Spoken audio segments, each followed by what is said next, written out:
এই সময় খুব ভালো সময়, তাদেরও কিন্তু এই সময়টা কিন্তু উন্নতি হতে চলেছে। কারণ আমরা জানি রাহু অনেক দিন কিন্তু স্টে করে একটা রাশিতে, লং টাইম একটা পড়ে থাকে, সেক্ষেত্রে পৌঁছতে পারবে। এইটা কিন্তু রয়েছে বৃশ্চিক রাশির ক্ষেত্রে।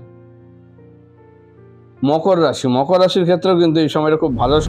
এই সময় আপনার কোনো মনের ইচ্ছা এই সময় কিন্তু পূরণ হতে চলেছে। মীন রাশির ক্ষেত্রে আসি। মীন রাশির ক্ষেত্রে কিন্তু এই সময়টা বন্ডিং স্ট্রং হবে, খুব ভালো দিকে কিন্তু এগোচ্ছে।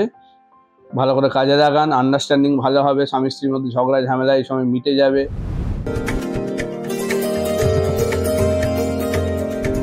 18 মে 2025 এই দিন কিন্তু রাহুর চেঞ্জ হতে চলেছে, রাশি পরিবর্তন করবে রাহু। ট্রানজিট হবে মীন থেকে কুম্ভে, কারণ আমরা জানি রাহু বক্রী গতিতে চলে, সেক্ষেত্রে উল্টো দিকে এর গতি। 18 মে বিকেল 5টা 8 রাহু রাশি পরিবর্তন করছে। এর জন্য কিছু রাশির জন্য খুব ভালো সময়, আবার কিছু রাশির জন্য কিন্তু খুবই ভোগান্তির সময় আসতে চলেছে। নমস্কার, আমি অ্যাস্ট্রো স্পিকার গৌরব। আজকে এই রাহুর পরিবর্তন এবং কোন কোন রাশির জন্য ভালো, কোন কোন রাশির জন্য খারাপ, কী প্রভাব আনতে চলেছে সেই নিয়ে আজকে আলোচনায় রয়েছি।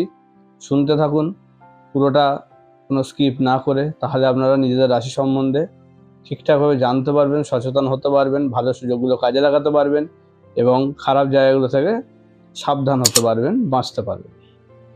তো ফার্স্টেই চলে আসি রাহুর জন্য। এই রাহুর যে পরিবর্তনের জন্য কোন কোন রাশি লাভবান হতে চলেছে, তার মধ্যে রয়েছে মেষ, বৃশ্চিক, মকর, মীন এবং মিথুন।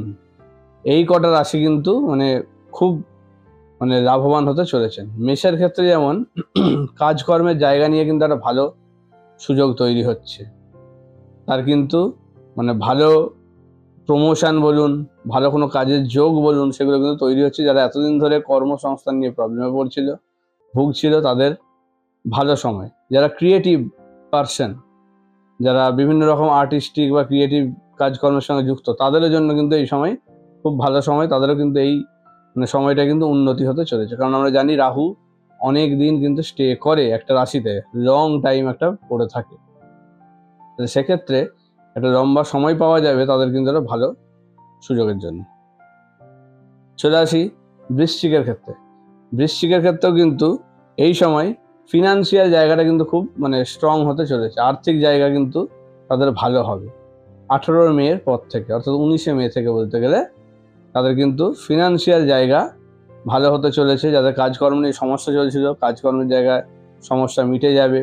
আর্থিক অনটন চলছিল, দেনায় জড়িয়ে যাচ্ছিল, এই সময় কিন্তু তাদের অপ্রত্যাশিত কিছু পাওনা বা প্রাপ্তি কিন্তু ঘটবে, যেগুলোর কারণে তারা একটা ভালো জায়গায় পৌঁছতে পারবে। এইটা কিন্তু রয়েছে বৃশ্চিক রাশির ক্ষেত্রে।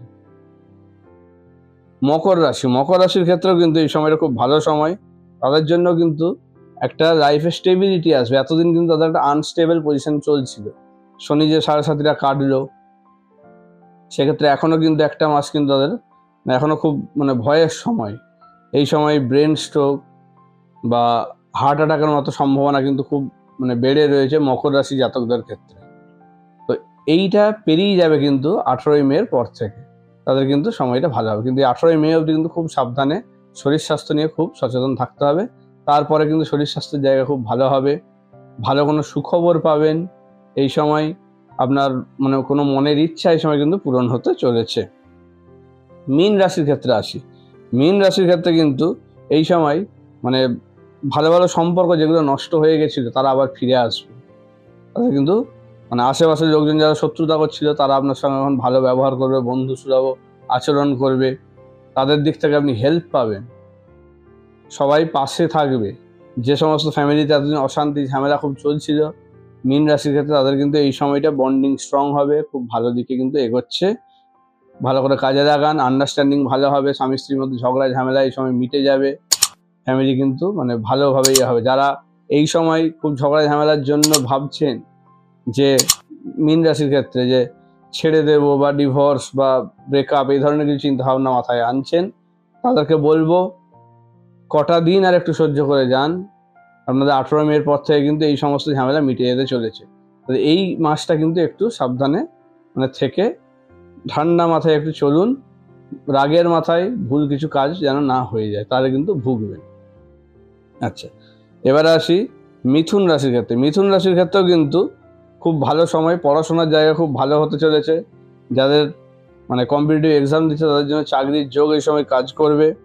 ভালো কোনো জায়গায় ঘুরতে যাওয়া হবে এবং কর্মসূত্রে কোনো জায়গা ঘুরতে গিয়ে সেখান থেকে ইনকামের সুযোগ হওয়া এবং আধ্যাত্মিক লাইনের দিকে একটা যোগ কিন্তু তারা তৈরি হচ্ছে।